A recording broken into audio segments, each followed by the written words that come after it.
چلیں آج بوریت پر بات کرتے ہیں۔ ہاں، وہی احساس جس سے ہم سب بھاگتے ہیں، لیکن کبھی سوچا ہے کہ کیا ہو اگر یہی ہماری زندگی کا سب سے اہم احساس ہو؟ آئیے ذرا اس دلچسپ خیال کو کھوجتے ہیں۔ اچھا، ذرا اس تجربے کو دیکھیں۔ سن 2014 میں محققین نے کچھ لوگوں کو کہا کہ بھائی آپ 15 منٹ تک اکیلے اپنے خیالات کے ساتھ بیٹھیں، بس۔ لیکن انہیں ایک اور آپشن بھی دیا گیا کہ وہ چاہیں تو خود کو ایک ہلکا سا تکلیف دے بجلی کا جھٹکا دے سکتے ہیں۔ اور نتیجہ حیران کن۔ جیسا کہ یہ چارٹ دکھا رہا ہے، زیادہ تر لوگوں نے خاموشی سے بیٹھنے کے بجائے خود کو جھٹکا دینا پسند کیا، یعنی کہ انہوں نے بوریت پر جسمانی درد کو ترجیح دی۔ یہ بات واقعی یقین کرنے والی نہیں ہے۔ بھلا کوئی جان بوجھ کر درد کا انتخاب کیوں کرے گا؟ یہ ہمیں ایک بہت گہرے سوال کی طرف لے جاتا ہے کہ آخر ہم اپنے ہی خیالات کے ساتھ اکیلے رہنے سے اتنا ڈرتے کیوں ہیں؟ تو یہ تجربہ صرف کوئی عجیب و غریب واقعہ نہیں ہے، یہ اس بات کا پکا ثبوت ہے کہ ہم خالی پن سے کس قدر بھاگتے ہیں۔ اصل میں یہ ہمارے دماغ کی گہرائیوں میں چھپی ایک بے چینی کو سامنے لاتا ہے۔ تو بات بالکل صاف ہے، یہ صرف بوریت کو ناپسند کرنا نہیں، بلکہ اس سے شدید نفرت ہے۔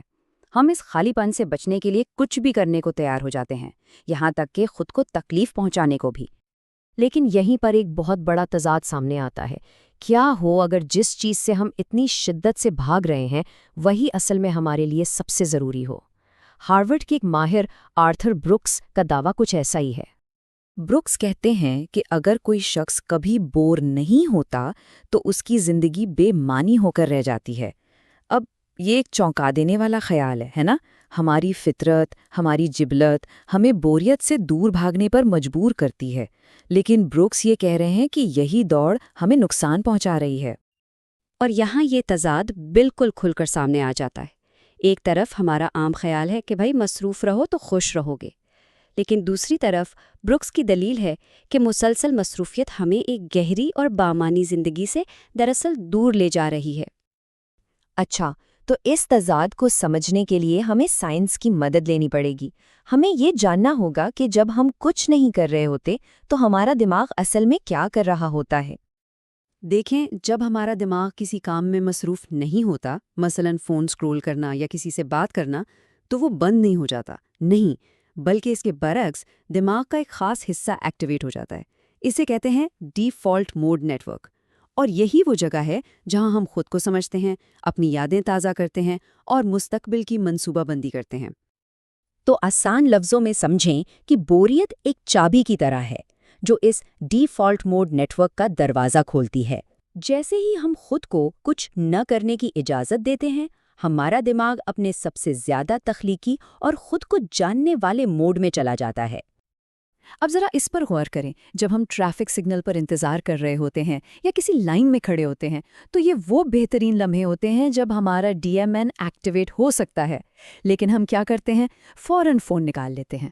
یہ جو مسلسل ڈسٹریکشن ہے نا، یہ ہمارے دماغ کو اس اہم ڈیفالٹ موڈ میں جانے کا موقع ہی نہیں دیتی۔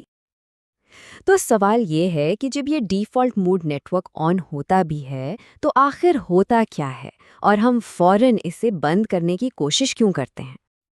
جب ڈی ایم این ایکٹیویٹ ہوتا ہے نا، تو ہمارا دماغ روزمرہ کی چھوٹی چھوٹی باتوں سے ہٹ کر بڑی تصویر دیکھنا شروع کر دیتا ہے۔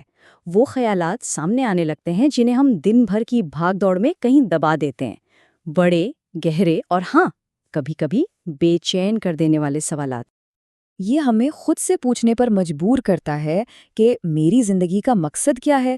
کیا میں جو کر رہا ہوں وہ ٹھیک ہے؟ میں اصل میں ہوں کون؟ ظاہر ہے ان سوالوں کا سامنا کرنا آسان نہیں ہوتا، اور شاید اسی لیے ہم فوراً کسی ڈسٹریکشن کی طرف بھاگتے ہیں۔ تو ہمارے سامنے دو راستے ہوتے ہیں، یا تو ہم ڈسٹریکشن کا انتخاب کریں یا پھر بوریت کو گلے لگائیں۔ فون اٹھا لینا بہت آسان ہے، یہ ان مشکل سوالوں کو تو وقتی طور پر چپ کرا دیتا ہے، لیکن ہمارے اندر کے خالی پن کو اور بڑھا دیتا ہے۔ تو پھر کیا ہوگا اگر ہم ڈسٹریکشن سے بچیں اور اس بے چینی کا سامنا کر لیں؟ چلے دیکھتے ہیں کہ یہ مشکل راستہ ہمیں ایک زیادہ خوش اور بامعنی زندگی کی طرف کیسے لے جا سکتا ہے۔ آرتھر بروکس اس بوریت کے مسل کو مضبوط بنانے کے لیے کچھ بڑے پریکٹیکل مشورے دیتے ہیں۔ پہلا قدم، دن میں 15 منٹ جان بوجھ کر کچھ نہ کرنے کے لیے نکالیں۔ دوسرا، اپنے فون اور سوشل میڈیا سے باقاعدگی سے بریک لیں اور تیسرا، شام کو ایک خاص وقت جیسے 7 بجے کے بعد انٹرٹینمنٹ ڈیوائسز سے دور رہیں۔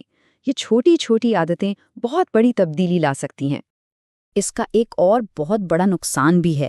سوچئے، جب ہمارا دماغ ہر وقت تیز رفتار اور انتہائی دلچسپ مواد کا عادی ہو جاتا ہے تو پھر اصل زندگی پھیکی لگنے لگتی ہے۔ دوستوں کے ساتھ ایک عام سی گپ شپ بھی بورنگ لگتی ہے، کیونکہ وہ فون کی اسکرین جتنی سٹیمیولیٹنگ نہیں ہوتی۔ نتیجہ یہ کہ ہم چھوٹی چھوٹی سادہ خوشیوں سے لطف اندوز ہونے کی صلاحیت ہی کھو دیتے ہیں۔ اور یہی اس ساری گفتگو کا نچوڑ ہے۔ ایک کال ہے کہ اگر کوئی بور ہونا سیکھ لے تو وہ خوش رہنا بھی سیکھ لیتا ہے۔ یہ بوریت سے خوشی تک کا ایک سیدھا سادھا راستہ ہے۔ تو فون کو نیچے رکھنے کا مطلب کچھ کھو دینا نہیں، بلکہ ایک زیادہ بامعنی زندگی کے لیے جگہ بنانا ہے۔ تو اب سوال یہ ہے کہ بوریت کے اگلے لمحے میں کیا نئی چیز دریافت ہوگی؟